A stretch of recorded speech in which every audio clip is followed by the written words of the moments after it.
Today is going to be a powerful day.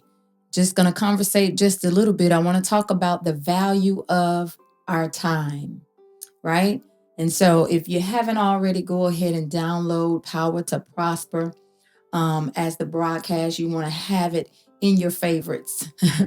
If you want to follow me, of course, on YouTube at Natasha Oquendo, definitely can see the broadcast visibly with your eyes, the recording.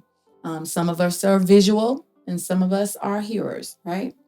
But many of us are aspiring, if you're like me, to be doers. Listen, so I want to talk about the value of our time. The reason I'm talking about this, the Lord brought it back to my remembrance. I thought about um, all that I was going through from 2017 on up, and even during the pandemic, having to bury people back to back and things of that nature really, really made me key in on my time and how valuable time is. Nobody has an epitome on time but God, right? He's the only one that is not bound by time like we are because he's in the infinite realm, but we're finite. And so, being that we're in that finite realm, time, we have 24 hours within a day, right? Time is one of those things that is so very valuable, but we can seemingly take it for granted from day to day, right? By wasting time and by letting others waste our time and utilizing our time um, just frivolously, right? And so, as I thought about this, it just took me on this journey, right? Reason being because as I entered into this new year, the Lord was challenging me about wasteful time, meaning spending time doing something that is pretty much dead works. And when I say dead works, meaning something that's not going to be beneficial towards me per se or towards the purpose and plan that God has on my life, the call of God on my life, um, the different assignments, right? And so I find myself as I took it more serious about my time and how I would spend it, right? And sometimes you have to pay attention because you'll be going through repetitive things, right? Repetitive things, and it'd be the same thing, repetitive things, repetitive things, repetitive things, and it keeps repeating itself, right? And it's almost if we're wasting time to try to learn. We're wasting our time because we're not keying in on the lessons that we need to learn in each season, right? And so as he was uh, dealing with me about that, I began to, I want to say, seize the day. I began to take my time back, take the value back of my time, right? And meaning, and it's crazy because when I was praying about this, it came out in my spirit about those who are squatting in my time, squatting in my time, because sometimes people will squat in your time. If you think about a squatter as somebody that is unauthorized to live on a property, they go into that property and they stay there at least 30 days, depending on what state you're in. And you can't just get rid of them. You can't just put them out, right? You have to go through the courts to get them out. And so, and even though it's your property and you may be paying for it monthly, but I'm saying that to say that even with your time, how valuable it is.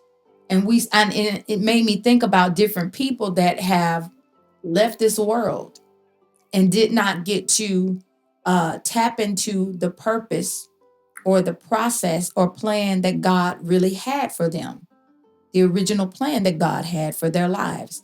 They didn't get to complete or have the experiences per se, right? And so it made me think about the verse when Jesus said, I brought you glory by finishing the work that you gave me to do. And so many um, leave this earth without finishing the work that God gave them to do. And it really takes us ample amount of time to really tap into what that work is and go through the process of that work, meaning completing other assignments to get to the ultimate purpose. But I believe that all of it is the ingredients, right, to build us up to the place. And so I kind of want to read this. And this is from my, I have an ebook, and it's just a small ebook with principles in it. But and y'all don't laugh because I be having to take my glasses off to read, right? But listen, I want to read this because I thought this was one of the powerful concepts that I had within this ebook, and it's free for those of you who may hear this. All you have to do is go to the link in my bio or my description, and it's going to take you to a page, and it's going to say free gift. And you just click it, you give your email, and you'll be sent the download of this free gift. But these are concepts that I have lived by, right?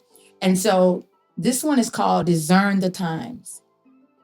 It reads, while the vast majority live a life driven by time, the powerful live life to accurately discern the times. So while many are driven by time, in order to be considered the powerful, you live your life to accurately discern the times. Life is never by happenstance. It is governed by specific times and seasons. The powerful develop knowledge of those times, what they should do, and actually do it. A time to listen and a time to speak. A time to learn and a time to teach. A time to begin and a time to end. A time to spend and a time to save. A time to give and a time to receive. So on and so forth. The point is to never live bound by time, but to navigate in time, on time. Time is of the essence. And so I wanted to share that. That's one of the principles that considered, and you're listening to Power to Prosper. And so I talk about powerful concepts, or I break down or make plain different concepts that are everyday life, biblical, and I try to marry them, right? I try to marry them both because I am a woman of faith at the end of the day, in the beginning of the day, and all in between, right? Never, never, never cast away the faith. And so with that being said, I've come to realize that it is a powerful thing to not be caught up in the rat race or time or in the anxiety of time, but to actually learn how to discern the times, meaning to discern or to be in tune with what I need to be doing at a specific time or in a specific place or in a accurate season, right? And actually getting everything in that I need to do within that time so that I don't miss or get behind, if that makes sense. And the reason I'm talking about this is not only because God revealed this or dealt with me concerning this, especially coming into this new year, to manage my time differently, to manage it more wisely, to discern where I should spend my time, who I should spend my time with, right? And all of these things. But he also allowed me to discern and spend time with others in conversations throughout the years. And literally, I would hear people that say, oh, I missed my season with that. And they would say that so casually, or, oh, I didn't get to do that. I guess I missed my season. And that thing became like, wow, I really keyed in on that because I said, okay, that's not something just casual, because some seasons you can't get back. One thing about time, once it's used, you think about it, we got 24 hours within a day. Once those 24 hours are up, there's a new day that comes. So you don't get those 24 hours that you've lost back. You don't get any of the hours that you've lost back. And I say that to say this, even if I And just an example, right? To make us more mindful of time, to get us into the powerful place of where we're accurately discerning our time and our seasons and what we should be doing and doing it, right? Um, but one thing I want to show and say is that you don't want to be the person, like I'm gonna use this when I say time wasting, worrying.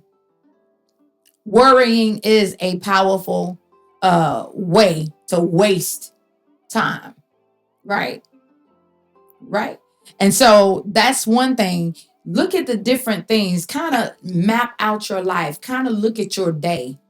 You want to seize your day, right? Look at your day, put out all the hours, and see what you spend the bulk of your time doing with those hours, right? And some of us are working 8 to 12 hour shifts on a job, spending the bulk of our life working on a job or whatever, working from home, whatever you may be doing, because a lot have changed since the pandemic. But see what you're spending the bulk of your time doing. And not only that, see what is squatting in your mind. See who's squatting in your life and start really looking and evaluating those things. What is spending more time? Is worrying spending more time in your mind? Is, or are you sitting there thinking of ideas and thinking of purpose and vision and how to fulfill it, right? And so start evaluating, I say, mentally about your time. What are you spending the bulk of your time throughout a day thinking on? What are you spending the bulk of your time in your day, even in your feelings? What is your feelings in tune to the majority of your day? Meaning, are you feeling angry the majority of your day? Are you feeling frustrated the majority of your day? Are you feeling, and I'm saying this because I want you to seize the day, to seize your time, right? To bring your time back into your control, to bring it back into your control. And it starts mentally, of course. What's in your spirit? Is your spirit, you spending the bulk of your time in fear? Literally, because so many people are battling with things like anxiety, anxiousness. Well, what are you anxious about? Let's get down to the nitty gritty about really mapping out what is making you anxious. Is it thoughts or worrying or stressing about whether it's bills or whether it's your kids, whether it's, how you going to make ends meet from day to day? I don't know what that is. Is it because, oh, I want to be doing this, but I'm doing that? Or, because we can find anything to complain about. But what we don't want to do is to spend the bulk of our day complaining. So really look at that and really evaluate that and make a conscious decision that you're going to decide to shift that and to change that, right? Because you want to be in that space where the creativity is there. And when I say the creativity, it may be for simple things like trying to prepare different meals because you're changing your eating habits, and to really get the different ideas to come up with meals that are right for you, that are tailor-made for you, right? And even though you don't have to think hard, you can always go on the internet, but you want that creativity flowing within yourself so you can get those ideas, so you can wake up and it be a no-brainer that day, like, oh, let me fix this. Oh, that wound up being really, really good. I really enjoy that. Right. And that's just one simple way. Another thing may be, weight loss. It may be a way to go about doing it. Right. But if your mind is clouded with worry and stress and fear and all of that, so now these things are squatting and taking up the bulk of your time within your day. And that's just on the psychological, that's in the psychological realm of what I'm talking about. But then there are physical things. There are physical things, whether it may be you playing games on your phone or whatever. Nothing wrong with playing games on your phone, but how much of your time is that taken up, especially if you're somebody who wants to achieve something or have goals that you want to meet, or different things that you want to experience success in. If you have plans that you want to accomplish, you have a calling you want to step into, or something else that you're planning on accomplishing or finishing. And so then now you have to evaluate how you're spending your time, and you have to discern your time, right? You have to discern your time, meaning you have to be in tune with what you should be doing and how you should do it, right?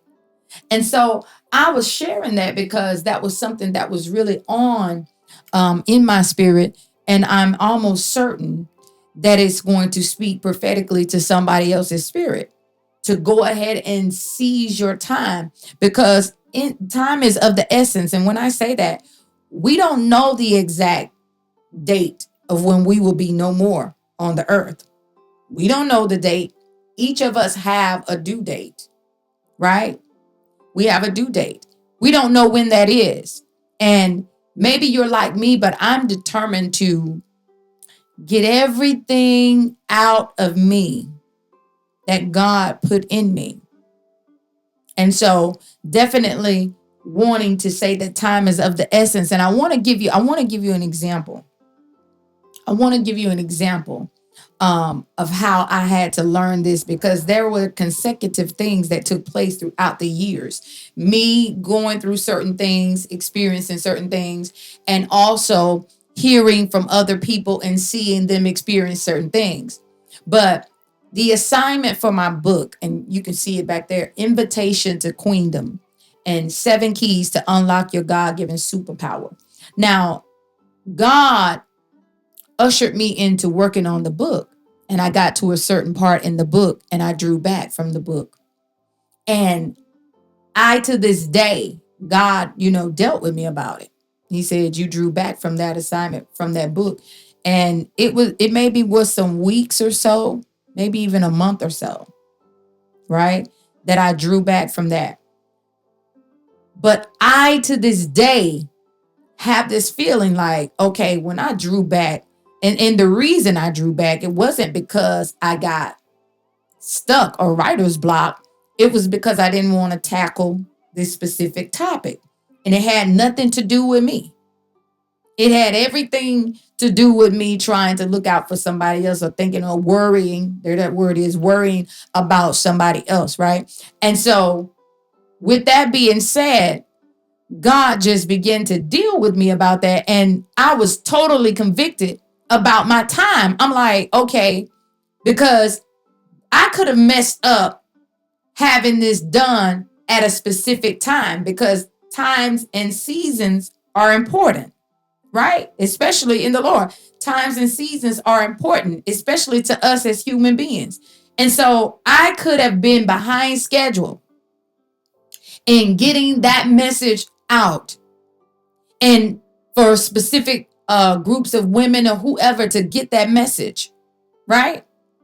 I did pretty good, but I wanted it to come out during a specific time, and I was unable. That little bit of time that I drew back could have been the game changer.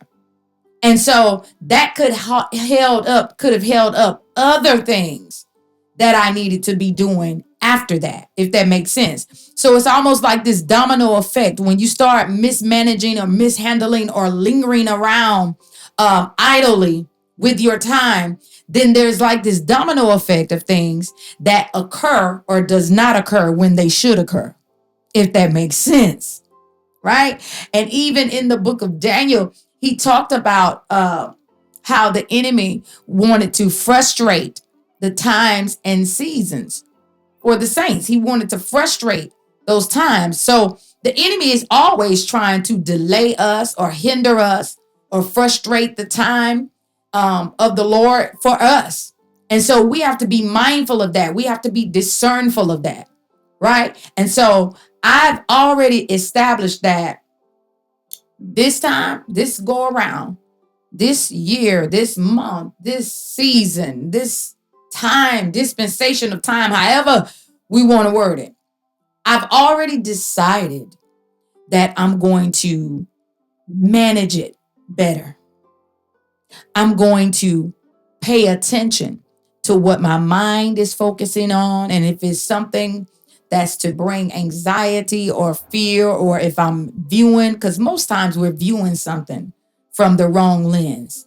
And so instead of entertaining the fear or allowing it to take up residence and to squat in my mind and in my spirit and in my heart, because all of that affects you, from the physical, mental, emotional, it affects you in every dimension of who you are as a being. And so to take the time to see what my mind is spending time with, because the Bible says, as a man thinks, so is he. And so if you what you're thinking about the bulk of your time, that's what's going to come into manifestation. That's good or bad, positive or negative. And so the scripture also says to think on these things above, things that are good, things that are wholesome, things that are, you get what I'm saying? Lovely. And so I'm saying that to say that's one realm of existence with your time, but also what you're doing. Are you spending more time thinking about something that you're supposed to be actually doing and functioning in? And I'm saying that to say, doing each part to get to purpose and function in purpose. Each part is important. Each part has a time frame. It has a measure, right? It has a measure. And so I just wanted to share that to make you mindful of your time. Are you spending too much time toiling with somebody, whether it's a relationship, and nothing you see long time ago, nothing's going to come of it that's good. Nothing's going to come of it that's going to be beneficial or good for you mentally, or good for you emotionally, or good for you even physically. Some people dealing with domestic violence and been in situations a long time, and you've built up so much time, you've invested so much time in dysfunction that you can't get out. But I'm here to tell you that you can. You can make the decision to seize the day, to seize your time, to take back your time, right? To take it back and apply it, for those who are of faith, to the things of God, to the things that God would have you to apply it to, because that's always going to steer you in the direction of your purpose, right? But also for your well-being. Maybe you need to take that time back from arguing and doing all that and dysfunction, and place and give a therapist an hour of that time to sit down and tell them what's going on with you, right? Nothing wrong with that. Nothing wrong with that at all. So I'm saying, in this time, discern the times for your life, whether that's health things you need to be focusing on and paying more attention to, being more healthy, what you're putting in your body, all of that. What you need to be doing as in moving towards your purpose, the assignments that you need to be putting in that time with to get you to that purpose, or whatever the case. Whatever the case, whatever area. Decide and then take action. This is Natasha Oquendo. You've been listening to Power to Prosper. Go ahead and download the broadcast, whether it's on iTunes, Apple Music, Spotify, and also subscribe to my YouTube channel. I look forward to sharing with you on the next episode. Be blessed.